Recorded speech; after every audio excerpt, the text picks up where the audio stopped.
waxaynu ku hormari doonaa wararkii ugu dambeeyay ee dagaalka Ruushka ku qaaday wadankaasi Ukraine. Zelensky madaxweynaha wadanka Ukraine ayaa waxaa la tilmaamay in uu aad uga niyad jabay in cunaqabateynta reer galbeedka ay ku soo rogeen xukuumadda Moscow inaysan wax ka tarin duulaanka lagu qaaday wadankiisa Ukraine.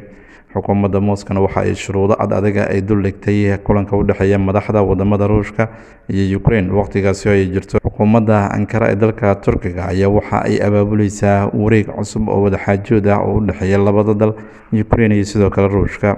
xukuumadda Kiev-na waxay sidoo kale ay diiradda ay saareysaa ka hadalka khasaaraha ciidamada Ruushka ka soo gaaray dagaalka wadankaasi Ukraine lagu qaaday.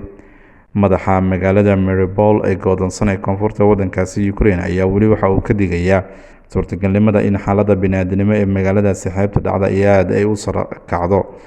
madaxa hay-adda guud ee ciidamada dalkaasi ayaa waxa uu shaaca ka qaaday in ciidamada Ruushka ay joojiyeen in ay horey ugu soo suqaan magaalada dhinaca koonfur bari dhacda. dhinaca kale, madaxa sirdoonka militariga ee dalkaasi Ukraine Kilo Bodanov ayaa waxa uu sheegay in Ruushka uu doonayo in uu kala qaybiyo wadankaasi laba dhinacna uu kala dhigo. dhinacna waxa uu doonayaa ayaa la yiri in uu ka dhigo sida Korea waqooyi iyo midda koonfureed, waxaana uu ballan qaaday in ay dagaal isaga caabin doonaan ciidamada Ruushka ee ku sugan wadankaasi Ukraine. dhinaca kale, madaxweynaha dalka Mareykanka Joe Biden ayaa waxa uu sheegay in uu ku baaqayo in isbedel uu sameeyo nidaamka madaxweyne Vladimir Putin, waxaana uu madaxweyne Putin uu ku tilmaamay in uusan mudnayn in uu talada wadankaasi uu sii hayo. madaxweynaha wadanka Ukraine Volodymyr Zelensky ayaa isagu wareysi u siinayay warbaahin laga leeyahay dalka Ruushka. waxa uu sheegay in wadankiisa diyaar u yahay in ay ka qayb qaataan wadaxaajo dhab ah oo la galo dowladda wadankaasi Ruushka iyo sidoo kale in miiska wadahadalka la fadhiiso dowladda madaxweyne Vladimir Putin. duulaanka lagu qaaday dalkaasi Ukraine ayaa bilowday 24 bishii February ee soo dhamaatay. wararkii ugu dambeeyay haddii aynu fiirino, gobernatoraha magaalada Erbil waxa uu sheegay in ciidamada wadankaasi Ukraine ay si guudba magaalada ay gacanta ay ugu hayaan. magaaladaasi oo dhacda ayaa la yiri waqooyi galbeed ee magaalada Kiev. wasaaradda difaaca wadankaasi Ukraine waxa ay sheegtay in ciidamo badan oo Ruushiyaan lagu qasbay in ay isaga baxaan meelo dhowr ah oo ku yaala wadankaasi Ukraine. waxay hadda isku dayayaan iyagoo garab ka helaya ayaa la yiri ciidamada Belarusia in meelo badan oo la isaga caabiyay inay awood ay ku galaan.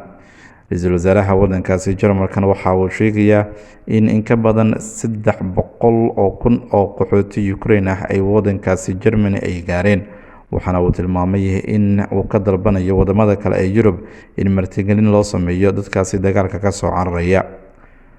golaha amniga ee dalkaasi Ruushkana waxa uu sheegay howlgalka militari ee Ukraine ka soconaya hadafkii inuusan ahayn kaliya in nidaamka Kiev la bedelo, balse waxaa laga shaqeyn doonaa ayaa la yiri sidii meesha looga saari lahaa in ciidamo militari oo Mareykan ah ay wadankaasi Ukraine ku sii sugnaadaan. wasiirka tamarta ee wadankaasi Ukraine ayaa waxa uu sheegay in midowga Yurub aysan xilligan diyaar u ahayn in ay iyagu ay meel iska dhigaan sidii ay bedel ay ugu heli lahaayeen shidaalka laga joojiyay dalkaasi Ruushka adeegsigiisa.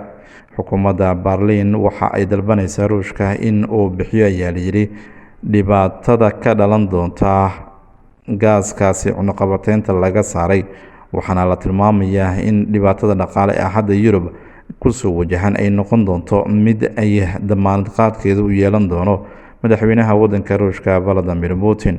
wararkaasi ayaa dhegeystayaal ugu dambeeyay xiisada ka taagan wadankaasi Ukraine oo weli dagaalka uu kasii soconayo meelo badan oo ay ciidamada wadankaasi Ruushka ay isku dayayaan inay si awood ay ku galaan magaalada Kiev ee caasimadda wadankaasi Ukraine.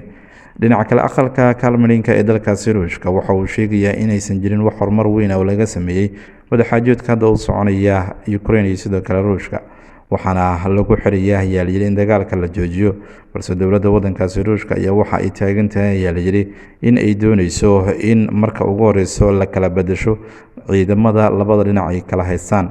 inkastoo mowduuca rasmiga ee wadaxaajoodka aan si dhab ah loo horkeenin dhinacyada wada hadlaya, dowladda Ruushka waxa ay muujinaysaa ayaa la yiri walaaca ku saabsan hadallada kulkulul ee reer galbeedku ay jeedinayaan, taasi wax u dhimi doonta ayaa la yiri wadaxaajoodka hadda soconaya. wasiirka arrimaha dibadda ee Ruushka Sergey Lavrov ayaa waxa uu sheegay in kulanka u dhaxeeya madaxweynaha ruushka Vladimir Putin iyo midka Ukraine uu noqon doono mid sida ugu dhaqsiyaha badan lagu abaabulo, balse waxa ugu muhiimsan waa in hubka ay dhigaan Ukrainiyiintu.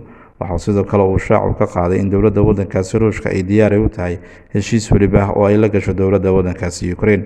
Mr. Lavrov waxa uu sheegay wadaxaajoodka ruushka iyo Ukraine in ay noqon doonaan mid labada madaxweyne Putin iyo Zelensky ay ka dhabeeyaan. Dhinaca kale, wasiir Lavrov ayaa waxa uu sheegay in dowladda Mareykanka ay siinayaan fursaddii ugu dambeysay oo ku saabsan in ay joojiso hanjabaadaha iyo sidoo kale dhaleecaynta siyaasadeed ay u jeedinayso xukuumadda Moscow. Waxa uu sidoo kale uu sheegay wasiir Lavrov in dowladda waddankaasi ruushka ay arrimaheeda iyadu ay u madax bannaan tahay, waxaana sidoo kale uu shaacu ka qaaday in ay sii wadi doonaan dagaalka waddankaasi Ukraine ilaa iyo hubka laga dhigo ciidamada waddankaasi Ukraine. Macedonia haddii aynu fiirino waxa ay soo celisay ilaa iyo 5 diblomaasi oo u dhashay waddankaasi ruushka. Saraakiisha waqooyiga Macedonia ayaa soo celiyay 5 diblomaasi oo Russian ah, sida sheegtay wakaaladda wararka ee Macedonia ee MIA. waxaana wakaaladdu ay tilmaantay in loo yeeray safiirka ruushka ee Macedonia Sergey Bazadin. wasaaradda arrimaha dibadda ayaa waxa ay tilmaantay in loo sheegay in 5taasi shaqaale ee ka howlgalaysay safaaradda ruushka in aan looga baahnayn in ay kusii sugnaadaan waddankaasi waqooyiga Macedonia, kuwaasi oo laga soo ceeriyay dalkaasi Macedonia.